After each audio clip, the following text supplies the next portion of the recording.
One of the things that I love most about my conversation with Nick and Stephen is their acknowledgement of the value of building a friendship before a relationship.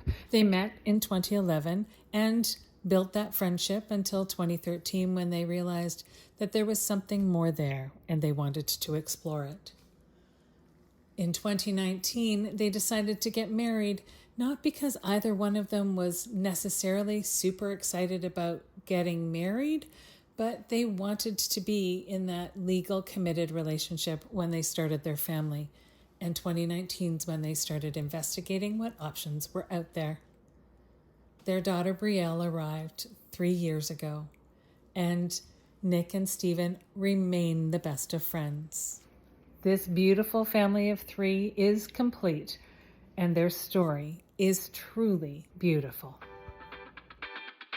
Welcome to the Becoming Baby Ready podcast, your podcast for queer family planning.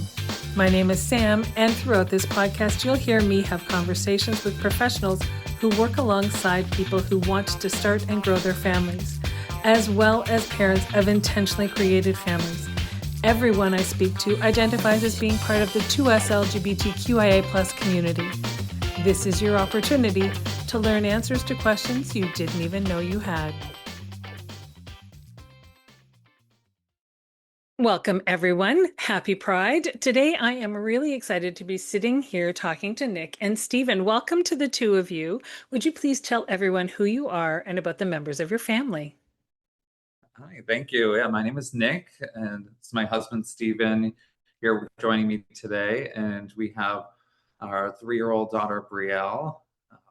And that's kind of our complete family, which I'd love to get into it today. Oh, yes, absolutely. Hi, everyone. I'm Stephen. Like Nick said, I'm the husband in the group. And yeah, we have Brielle, our 3-year-old. And, like Nick said, I think that we are one and complete, which was definitely a change in our plans. We had originally started this thinking that we would have a much bigger family than just one and complete. But the world has shown us that we are complete with just our one. So there you are. And sometimes until you get into parenting, you don't know what your journey or pathway is going to look like, right? Yeah. I mean, it was kind of like I always say, I was a fantastic parent, especially at the grocery store when someone else's child was having a temper tantrum, until I became a parent, and then all bets were off. Yeah, the vision is a little different than the reality, which is good. You just kind of adjust and go with it. Exactly. So how did the two of you meet and when? Yeah, so we met back in 2011 on OkCupid, before it was an app. It was a website. Oh, old school. We were both in college at the time. Mm-hmm. And then we kind of remained friends for like a year and a half. And then it wasn't until 2013 that we decided this was the right kind of thing for us. We wanted to start dating, and it kind of happened organically in that way, which we always tell people. We've been together a long time. We got together really young. And part of that, I think, for us was being friends first. That made a huge difference for us. Yes. And one of the success stories of online dating, I guess. Yeah. No, absolutely. Yeah, I think, to his point, we really needed a few years to grow a bit, I think, before we were ready to be in a more committed relationship. We met pretty young. Like he said, we were still in college and we just needed some time. And I went abroad for some time and really found myself a bit and came back. And then the rest is history. We've been together ever since. There you go. And it's true.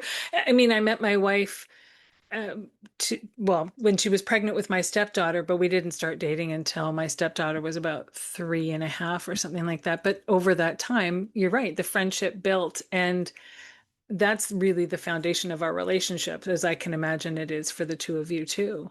Yeah, and being together, especially throughout your whole 20s, that's like a pivotal time period in your life. That we were able to kind of navigate that together. I don't know, it was good. Yeah, I think that's what has been so amazing, right? Is that we were able to grow up together and we really navigated a lot of life's challenges together and learned our strengths, our weaknesses. I think that solidified our bond even more because we had that chance. which helped Yeah. us be much better parents too, because Yeah. we've been through so many things together already. Yeah. Well, and let's get to that then. How long, so you met in 2011, you started dating in 2013. Mhm. Um, did you get married before you decided to have children? And when did the talk about children kind of come into the picture? Because it's not like you guys can just decide you want to start a family and therefore you have a family. Yeah, we didn't get married until 2019, in which marriage for us, I feel like wasn't a big rush to do that. It wasn't even something I don't think either of us we didn't really talk about marriage. That was just No. something we didn't think about until the conversation of having kids came up, and we Mhm. thought being married would just be honestly easier to navigate, figuring out how to have kids. Just the legal aspect of it all, and it just made things for us in our mind. It made things easier. But the topic of having kids has been something we talked about the entire time since the beginning. But for me, it was something that seems unreachable, or I had no idea where I would even start. So I just Mhm. kind of kept that something in the back of my mind, but I knew we wanted kids. And I think for Stephen, you can speak to your, he wanted kids and he was going to make it happen. Yeah, I would echo that. I was very committed. I mean, like Nick, especially as a LGBTQ family, you don't necessarily know how you'll achieve it, but I was someone that really set this goal and I was going to make it happen one way or the other. And we had amazing family support, which really helped navigate this to be successful. But yeah, I was very committed. Yeah. And knowing how to even start, where do you start, and how to, so many different ways to have a family, before you get to the financial barriers of that. Yes. Uh, And so what were your first steps? You decide, okay, I want to have a family. And a lot of us have thought about it since we were kids, but when you come out to yourself, for a lot of us, we just put it in the back pocket and think, okay, well, that's just not a possibility because you need to have a uterus and a phallus for this to yeah. happen. And if I have one and not the other, then I guess that's not going to be how things unfold for me, or my picture of my life is going to change. So where did you go to start collecting your information? Did you just Google it? Did you have happen to get to a men having babies event or talk to friends who were going through it? What was your step? So we didn't have a big circle of friends, Right. that even still to this day that have kids or wanted kids. So that was kind of a challenge in itself, especially already being just a gay couple that wanted kids, and now we don't have the people around us that not only went through this, but they don't even want to figure out how to do this. Yeah. Uh, but we started with, of course, looking online, but we went to different, like small family pride events that they have throughout Massachusetts, Mhm. where they have kind of tabling events to get information on, like foster care, adoption, surrogacy, and then in we got married in 2019, Mhm. and which was the reason that kind of pushed us to be like, let's really seriously look at this. So we went to information sessions. There was, once we started talking about it, social media starts showing you everything that you're thinking about. So we started getting little ads for different agencies. Mhm. So we went to, um, a couple surrogacy agency events. And then when 2020 hit, the pandemic, everything slowed down, which was a really positive thing for us, and I know it was a Okay. horrible thing for the world. Sure. But we got to really slow down. It was just the two of us. We had a lot of time on our hands, Mhm. and so we were able to actually say, "This is the time." Our financial situation, thanks to family, also was in a good spot. They were like, "Let's explore what our options are." Right. And that's when we decided, let's meet with an agency one on one, not just these where they host you to get information. Let's actually talk to them, talk to IVF clinics. We don't even know what we need to know, so let's figure that out. And so 2020 is when we kind of decided to start the journey. I would think to a certain extent, there's an advantage to attending information events like that online, like as a Zoom call or what have you, because everybody's getting the same information. Everybody's having a chance to throw a question almost anonymously in the chat that you Right. don't necessarily think about. But when you're sitting in person in a room full of people and you've got questions, it can feel that much more vulnerable to put your hand up and say, actually, could you tell us more about whatever? So you may have got more information. at that time in those kinds of settings, right? That was totally us. We went It to, was. before the pandemic started, we went to one in-person event, and I think it was outside, and there was a bunch of families there, and we just were overwhelmed, and we didn't ask any questions because we were kind of listening to other people. We were. It still felt unattainable at the time. No, absolutely. I mean, it was really intimidating, right? You see all of these folks, they had a panel of people that went through the surrogacy process, and their whole life story felt so vastly different from our own. I think it really made it feel like this goal was further away than it necessarily was for us. So I agree. I think being in that type of platform really opened us up to be able to ask questions, to feel vulnerable, and to really see what other people's questions look like, that, like you said, that we didn't even think about. And it really helped facilitate us and move the journey along. Did you know from the beginning, because the way you're talking, these are surrogacy agencies and events and things like that that you're investigating. Was Mhm. surrogacy really the only option on the table for you? Did you consider adoption, publicly or privately? I was considering everything. I think you Yeah. were on the table. I think around 2020, family's situation with finances and a house, and we were in a privileged position that we Mhm. were able to like, obtain a house at that time, which allowed us to also kind of sell that house during a very peak time Right. during that whole housing thing through 2021, Yes. which gave us kind of the chunk of money to help us decide, oh, maybe surrogacy is on the table. And so that kind of led us to let's just follow that route and see where that goes. And that's what we ended up doing. So then you had to find an egg donor. Yes. We did. Did you have family that offered, friends that offered, or did you choose to go through an agency and do something more private? Yeah, we went through an agency. It was also kind of like online dating, right? It was, Yeah. it really was. There were profiles and you went online. So we partnered with an agency that had an egg donation like program. And so they partnered you with that website. There was a liaison. And it really felt like online dating. You would look through profiles, backgrounds, they had photos, interests. And our the organization that we used kind of gave us some pointers, right? Like you may want to use an egg donor that has a history of donation. Think about, the criteria that you're looking for in an egg donor and try to match that with the profiles. And so it was just scrolling through like a lot of pages of different people that are, gracious enough to be in a position to donate. Sure. But for me, it's like, what do you want? You don't necessarily know when you're first starting out. So, but it was an Yeah. interesting process. And on two things that before that, family and friends did not offer, but we asked everybody. You did. Fair, right? I mean, you're looking for someone to contribute. First of all, it's expensive to get eggs, so if you can save a cost there, but to have a connection to someone that you know and that you care about for a lot of people is really important, whether it's sperm donation or egg donation. To be fair, it's easier to obtain a sperm donation than it is an egg donation. So it's a bigger commitment from whoever you're asking. But that makes perfect sense to me to ask. Yeah. And we were able to meet the egg donor too. We Oh, did.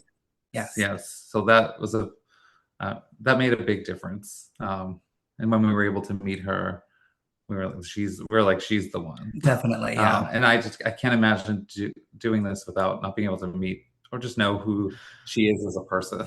yeah. And that's unusual. I don't know Yeah. if you've heard other people's stories, but I mean, yes, later on after children come, Yeah. it's sometimes okay, but for you to have met her and then been able to say, okay, so she's the one, that's a very unique and rare story. So what a beautiful gift Yes. for all of you, really. So she gets to know you too. Yeah. Exactly. Yeah, it's been great. And, through the organization that we partnered with, she updates her contact info. So, Nice. we have Yeah. her email if we ever, our daughter ever wants to correspond in the future for any questions, like genetic questions, she Yeah. has that opportunity. So it's Yeah. great. Yeah, We struggle a little bit with that too because Yeah. it's a of family course. dynamic, and like yes, we got to meet her, but she's not a part of our life, and we don't communicate. But um, I do like the idea that like, when my daughter grows up, if she does want to know this information, it's available to her, and let her decide what she wants with that information. Of course. And I think about things that may come up, right? When someone's young and donating, they give their health history, personal and extended, to the best of their abilities at that time and what they know at that time. But things may come up in the future that by being able to stay connected, at least peripherally, you have Mhm. the opportunity to make sure that you know, so that you just have that indication to keep an eye open for something, or to have an eye open to not have to keep an eye open for something, right? Like good and bad. It's we often think about something terrible happening, but something may not ever happen. And that's also kind of a relief to know, okay, phew, we can write that, we can set that aside. We've got enough other things as parents to worry about.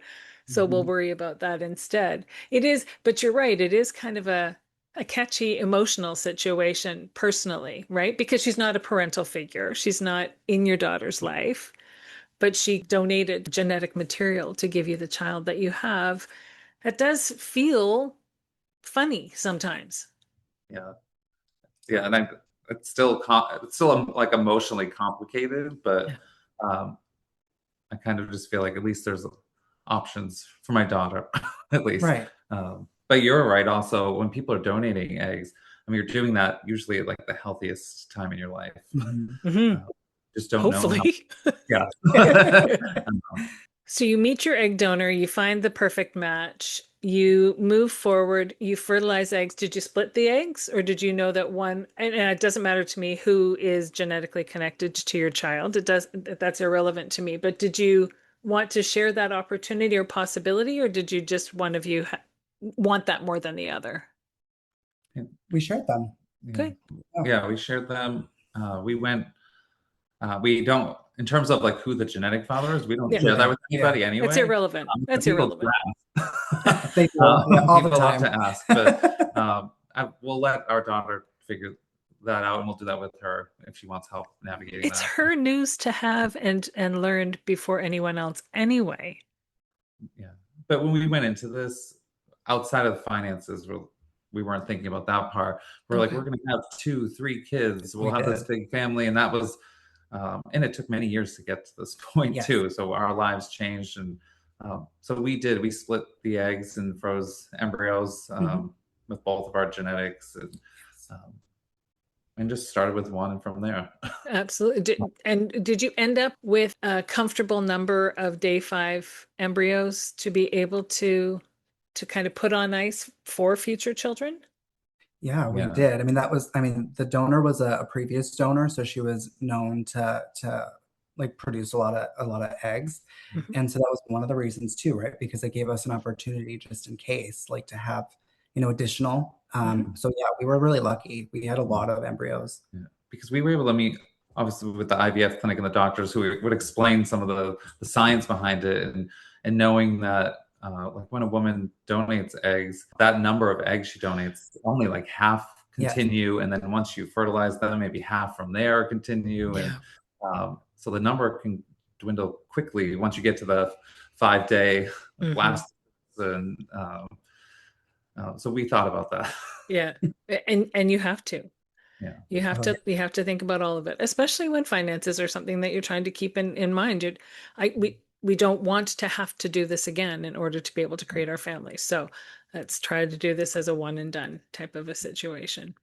yeah, it was a nerve-wracking time, right? Getting all the calls and the genetic reports, and this number was a blastocyst, this number wasn't, and but overall, it Yeah. was a solid experience. We really did get a lot of embryos, so that Yeah, was great. and we did need them, unfortunately, but We did, got the we got the one we needed. we Yep. did. That's We got and that's one. all it takes. Just Completed one. it. Yeah. So now the clinic that you were going through to do the egg donation, fertilization, things like that, was that the same agency that hooked you up with a surrogate? So the IVF clinic was separate, but Okay. the agency that connected us with the egg donor was the same one that connected us with the surrogate. Yes. Okay. Excellent. And how many surrogates did you have to, kiss a lot of frogs before you kiss the prince, right? So how many, or did you get pretty lucky pretty quickly? It The took some the time. fifth The surrogate fifth was the one. one Okay. See, like I say. started the process and had to stop. Yes, So we did have to pull back on one that we originally had yeah, selected to work with. unfortunately. But overall, Yeah. I'm glad we did. Yes. Yeah. Yeah. Now, I mean, and you don't have to disclose if you're not comfortable disclosing. Did you pull back for health reasons or personal reasons, that there just was a personality, not connection there? For that one, it was a we didn't align well on certain decisions, Okay. um, and just like they were not interested in like vaccines and like No. medical advice, and Okay. that they were trying to put that in a legal contract, and we were like, oh, this is serious. This is not a good match, Yeah. just for our values and our views on Of things. course. Of Yeah. course. And that needs to be factored in. This is your child that they're graciously carrying. I don't mean to disrespect any gestational carriers at Mhm. all. You want them to find their perfect match as well if they're going to do this. But you can't put your own uh, morals and fundamental values aside to appease just to find a surrogate. Yeah. And we were able to virtually meet some others that we decided not to go with because that Yes. also wasn't a Yeah. good match in that way. But um, at some point, what's difficult when you're like, at least for me and for in our situation, when the agency gives you a profile and you're kind of on the fence on if you should move forward with them, Mm. but you also feel like I want a child, and so I just feel like I have to. And they would also encourage you to at least meet them. Mhm. And it was so hard. I remember the first surrogate we met. It was not a good match at all, and we still had to debate. Well, do we want to keep waiting? Like, what if we don't find somebody? Mhm. Um, and then we started questioning so many things. Yeah. But I'm glad we waited. I am glad we waited. Yeah, we found the perfect surrogate. Yeah. So But I think that that's the thing. The perfect person will come to you, but it's hard not to be afraid because you are so much at the mercy of the system and the people being willing. I mean, the upside is that you are in the US, so you're in a paid surrogacy world where a surrogate is compensated for their work because it Mhm. is a full-time job growing a human, Yeah, although still versus being not enough. right. It's never enough. It's you never don't get enough. enough compared to the They agency. don't. They really No. don't. Yeah. But you look at an altruistic society like here in Canada, and it's that much harder to find a surrogate because fewer people with a uterus are willing to carry a child Mhm. without any compensation. And I don't blame them. I It's don't not. either. I don't either. Yeah. It is such a commitment to your body, to your family, to your health. Yeah. So, you know, I'm really, I really value that some people are really Yeah. willing to do Yeah. it. Yeah. Oh yeah. So you finally find your surrogate, fifth time's a charm, Yes. and you start transfers. It sounds to me like maybe it wasn't a one and done kind of transfer situation. No. Unfortunately, no. It was a journey. Yeah.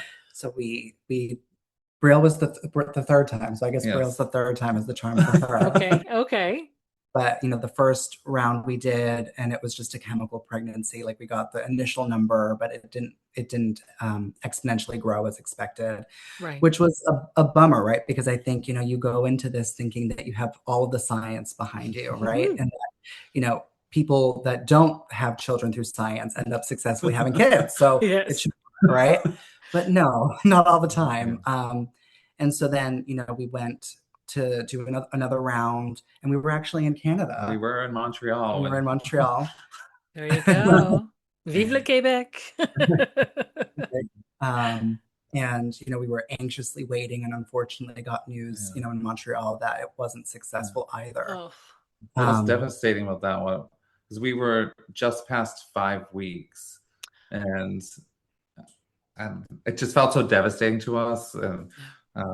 because we just after the first time it was just a quick like within that week we was there, but then they were like we've got to check the number, and it didn't work out, and then you have to kind of the surrogate has to then prep her body all over yeah. again, and Yeah. we finally get to another place where we can try again, and we get positive news, and then they wanted to check another number in a couple of weeks, and Mhm. it's still really early, and unfortunately that didn't work out. But No. what was hard also was, at least for us in our situation and maybe our circles, like being two men going through that, Mm.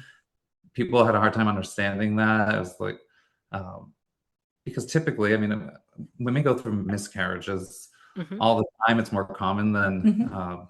people probably talk about. Exactly. Uh, Yep. and for us, we just felt like we just lost something. Uh, Yeah. Yeah. and thankfully, we had each other to get through that. But it was difficult. But a lot of people didn't understand what we were going through. No. They don't. They don't. If you don't have a uterus, then somehow you're not capable, to a lot of people, of feeling those very real, very painful, hurtful emotions that come with something not coming to fruition the way that you had envisioned that it was going to. And I don't understand that. You are as entitled to have a dream as Mhm. anyone else. And it sucks when it doesn't happen. Hold on for just a moment. We'll be right back. I don't know about you, but I love being able to support queer business wherever possible. Here are 10 of the businesses I've connected with over the last couple of years. The first is Conscious Leadership Academy, and you can find them at lauriesolpizio.com, littlebondco.com, birthmarksupport.com, everydonation.com, fertilitylawcanada.com, understorycafe.com, heygaddies.com, gwkacademy.org, informedfertility.ca, and knifeyspoony.com. To learn more and visit these websites, check out the bottom of the show notes over all of the episodes in the coming weeks.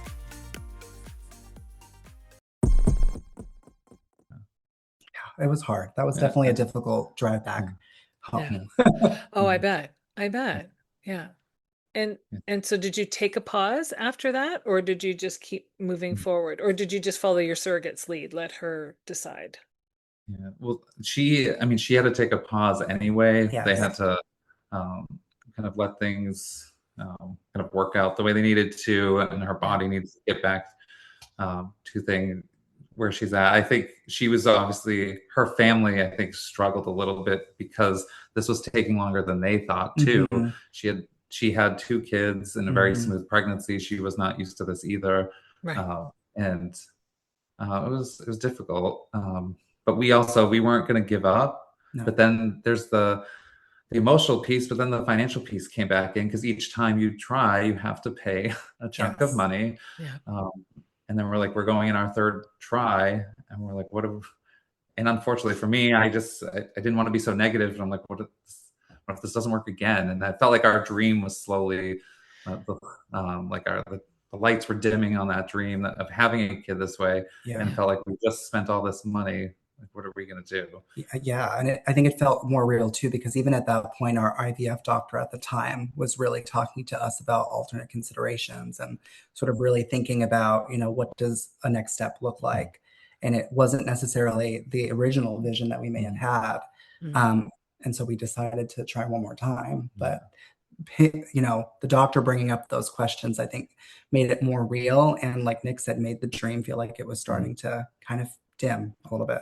Yeah. And the reason he brought those up is because they had genetically tested embryos. Yes. She did a lot of testing, and it was like on the science world of things should be working, and they weren't sure why. And so there could be something that they just didn't. We don't know yet Right. scientifically, and Mhm. it does happen. People need to try multiple times often, Mhm. which is something we weren't as prepared for when we got into this either. Right. We were all just excited, and we just thought you go through this, and Yep. you transfer an embryo and have a smooth pregnancy, and you don't think about all the real life things that happen along the way. Exactly. So third time it worked. Yeah. You find out that she's pregnant. When did you let yourself actually believe this was going to result in parentage? Because you'd had those two disappointments. So it's going to take some time for you to let yourself go, oh, okay. I mean, yes, you're like, oh, she's pregnant, but at the same time, there's that gut feeling like, is this actually, when did you let that dissipate and really just soak up the excitement of what was coming? Yeah. I mean, you hit the nail on the head with that in terms of we found out we were pregnant, and the excitement was not the same as the first time.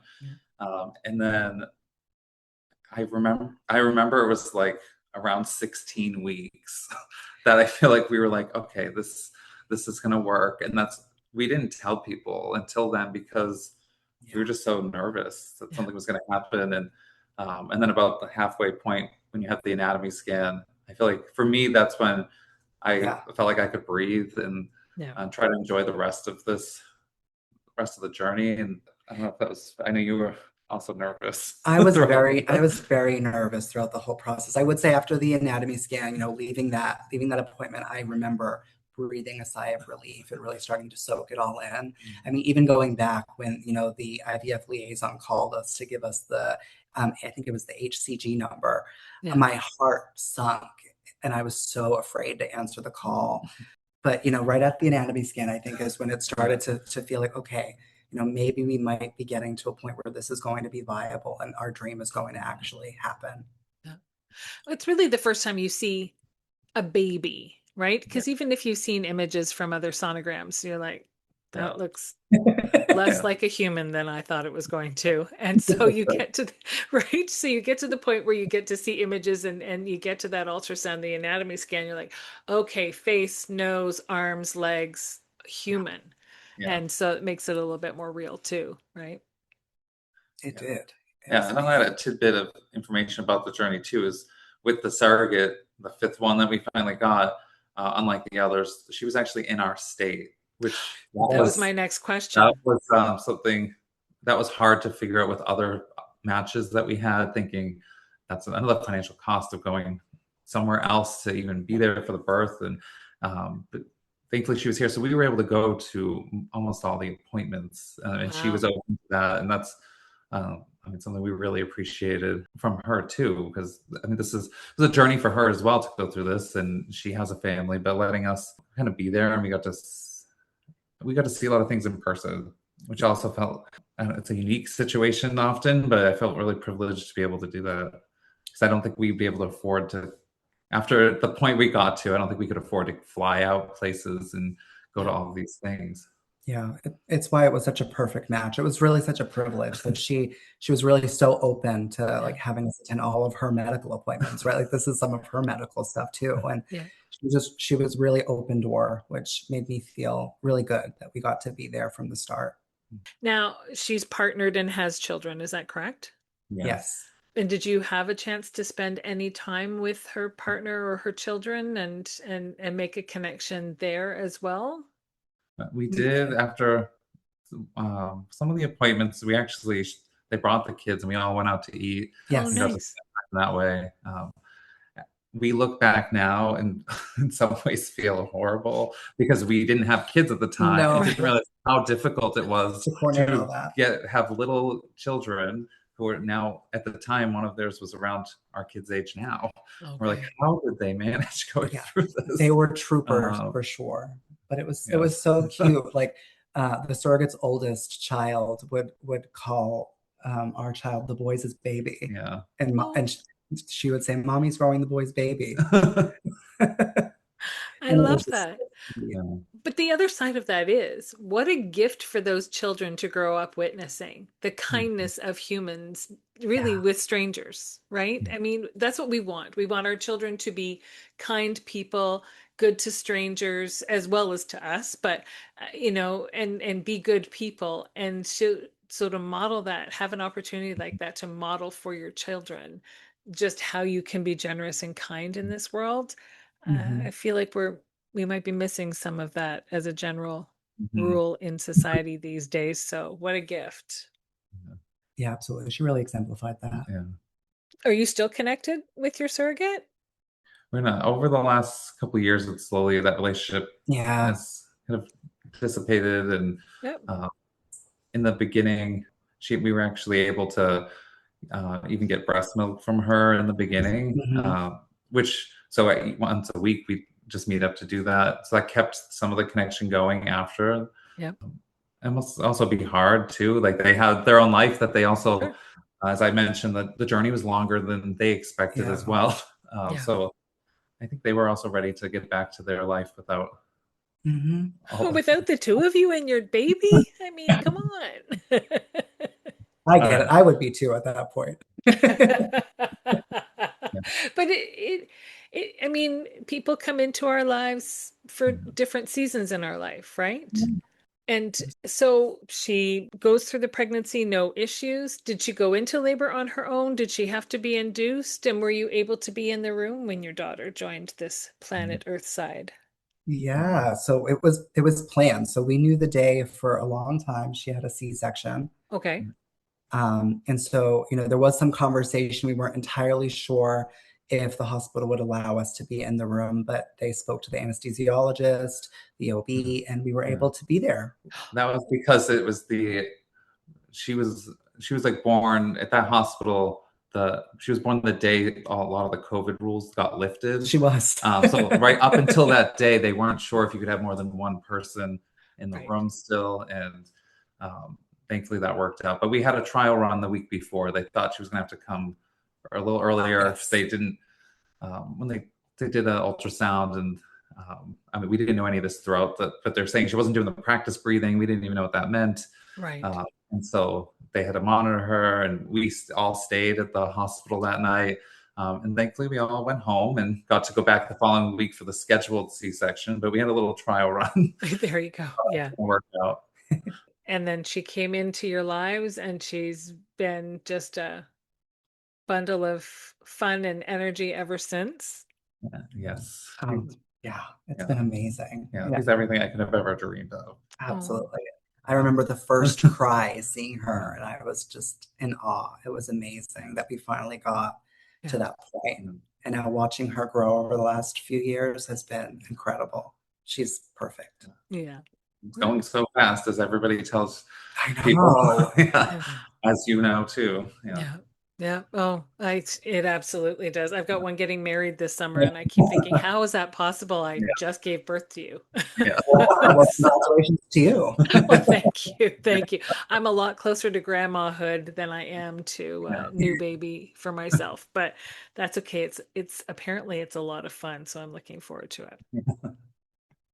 And so now you say that you have made the decision. You are one and your family is complete. Do you still have eggs that you now have to make a decision what to do with? We do, and I have not made one yet. So we're just going month by month, for at least for my cohort. I don't know about you. I told myself I'll start with once I turn 40, I'll make a decision at that point to either maybe wait another 5 years or be done. I didn't want to think about it anymore. So we have them.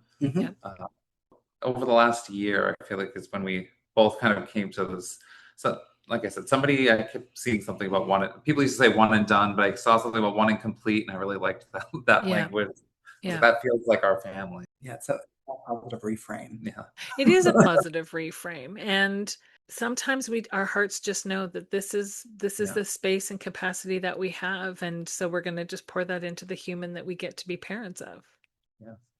Yeah, I mean, we're lucky to have her, and I think we decided we really want to be able to give her everything that we can, right? And really prioritize her. And the way the world is, it's very unpredictable too. And you want to make sure that, you have the resources and the capacity to support, your child. And for me, that's kind of where I landed with the one and complete. Because we know, I mean, the system in general is not set up for us. And No. even through our journey and even the interactions with some people, I mean, it sounds like it was this magical experience, but there's certainly obstacles along the way, even dealing with different people and their own thoughts on our type of family. And so we know just also going forward in the future, there's going to be obstacles that we're going to need to pivot, and we're going to need resources to do that. And hopefully we'll be able to do that, at least for her. That makes sense.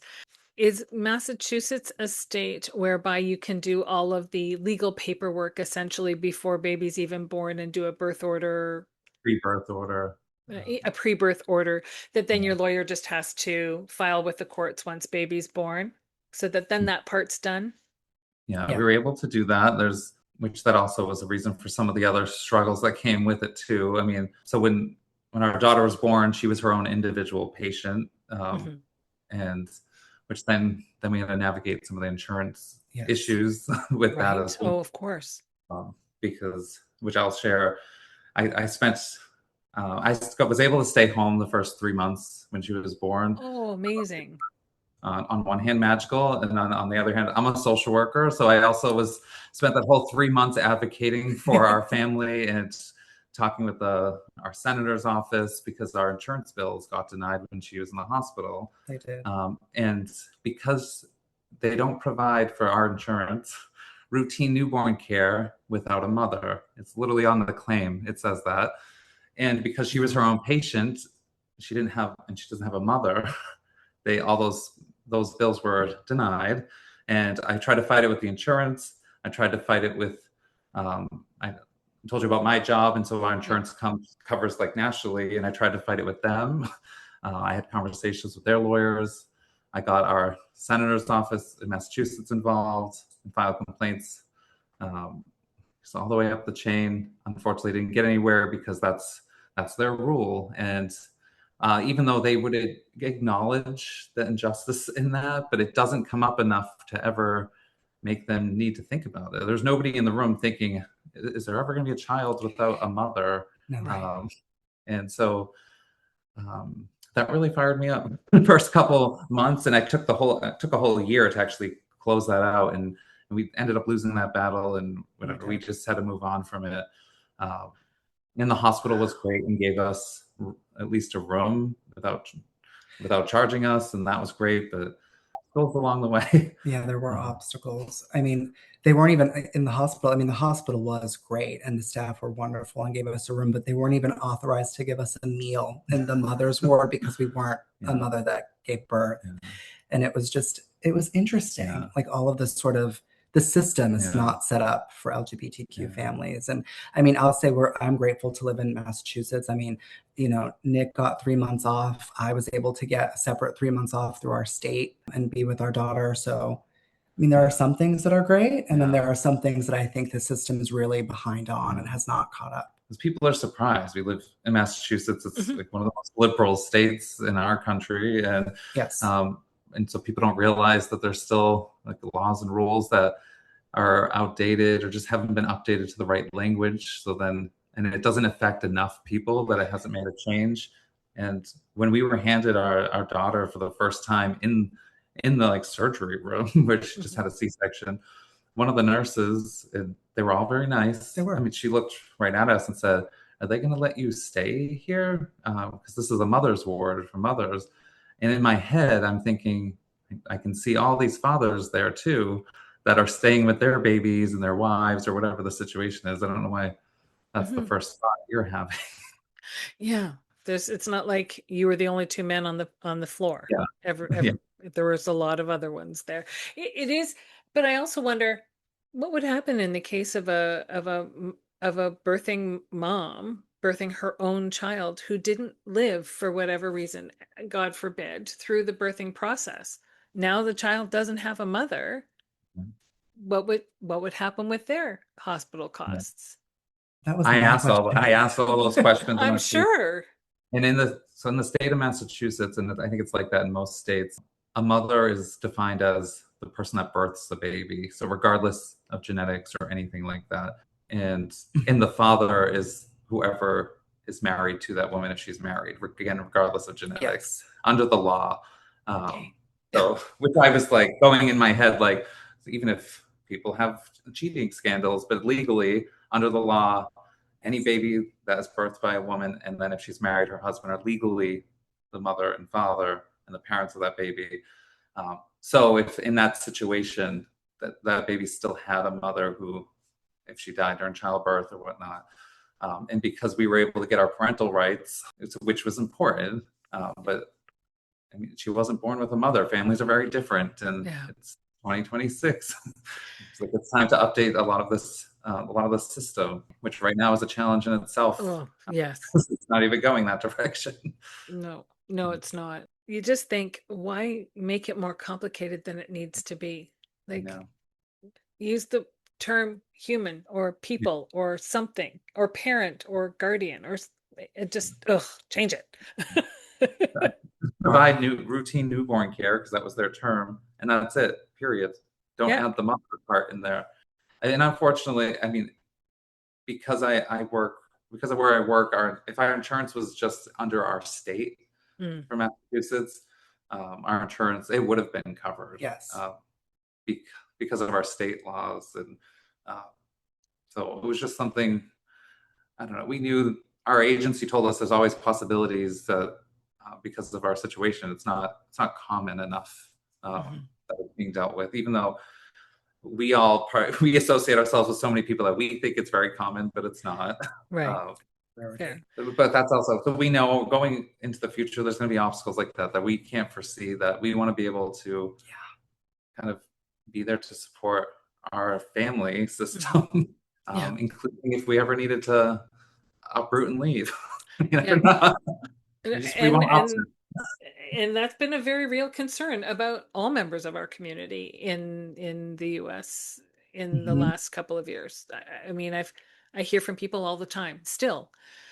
I, it's just, yeah. So you need to be conscious of all possibilities. Yes. Oh, yes, for sure. We have looked into some options. Explored Canada. We did. We explored Canada. There you go.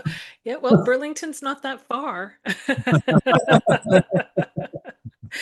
And in fact, a friend of mine from Massachusetts is in Quebec right now, in the province of Quebec.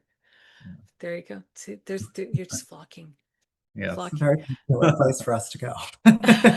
It's close. There you go. There you go. Before I let the two of you get back to your day, I'm going to ask you to each share with me your very, very, very favorite parts of parenting Brielle. I think for me, the most incredible aspect of this has really been seeing her own personality develop. You know, when they're first born, they start off as like a clean slate, and you don't really know, who they're going to be. And obviously, she's 3, and we're still finding that out every day. Sure.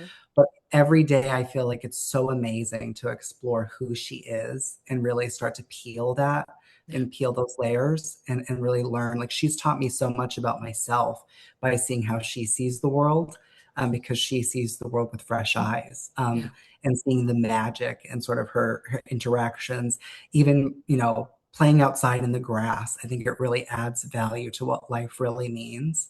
So to me, it's been that. It's been seeing the world more through her eyes and seeing who she's becoming, and really just trying to foster that so that she feels, that she can be who she is, and that she has secure life that she can have. So I would say that that's been it for me. I really love it. Yeah, I was going to say something similar to that in terms of seeing her own personality. I mean, again, kind of as a social worker, I just think about the whole picture and the genetics, and then the influence that we would have on raising her. But as I'm watching her grow up, and she's only 3, she has a personality not like either of us, and it's exciting to see. She's her own person. She has her own likes and dislikes already, and I didn't expect to see that so soon, and it's exciting. And I think what's the best part, at least for me, is being able to raise like a human without trying to put her in a box as much as I can. It's not, I mean, nobody can be perfect with that, but we're doing the best we can. So I just want to raise somebody that can explore all sides of their interests and be creative, and kind of, I want her to kind of figure out this life for herself and be there to support her. Which part of that might be just something I felt like I was missing, and I just want to give that to her. And that's been the most exciting part, is I feel like I'm starting to see her kind of come to her own like personhood so young. Yeah. That's wonderful. I want to thank you both for taking the time to chat with me today, and for sharing your story and the ups and downs of it, not just the smooth sailing portions, because the reality is that we need to hear all of the kinds of stories and all of the kinds of considerations that factor in when we're creating our families, so we can make informed decisions that work best for us. So thank you both. I hope you have a wonderful rest of the Pride Month, and a fabulous summer. Yes. Thank you Thank you so so much, and much. happy Pride to you. Great to meet you. Thank you so much. Yes, Happy you Pride. too. Happy Pride. I want to take a moment to acknowledge the stolen land I live and work on, because where we are matters. I live in Burlington, Ontario, Canada, and I carry colonial lineage. That's something I hold with both awareness and responsibility. The land stretching from Lake Ontario to the Niagara Escarpment and beyond has a history that runs so much deeper than the city I live in. It's Indigenous land, rich with story, relationship, and meaning, and my community benefits from that legacy every single day. This territory is held under the Dish with One Spoon Wampum Belt Covenant, a powerful agreement between the Iroquois Confederacy, the Ojibwe, and allied nations to share and care for the resources of the Great Lakes region together, peacefully. I also want to specifically recognize that I'm on the treaty lands and territory of the Mississaugas of the Credit. As a queer person, I find myself coming back to the land as a teacher, and one of the most profound things it teaches us is fluidity. The gender binary and heteropatriarchy didn't emerge from this land. They were brought here by colonizers, the same people who tore Indigenous children from their families, their homes, and everything they knew. Those children were then sorted into one of only 2 rigidly prescribed categories and forced to perform a version of gender that was never theirs to begin with. That violence was deliberate, and its echoes are still very much with us. But the land has never operated in binaries. It is diverse, layered, beautifully complex, and sometimes wonderfully unpredictable. It holds all of us, every path, every identity, every way of moving through the world. Every organism, every spirit has a purpose. That's something I try to carry with me as I move through my own life and growth. Thank you for joining me today on the Becoming Baby Ready podcast. If you have a story that you'd like to share, or you know someone who might, if you're a professional who works in the capacity of helping people start and grow their families, and you identify as being a part of the 2S LGBTQIA+ community yourself, then please don't hesitate to reach out. We always have room for more stories to share, and there's always more learning to do.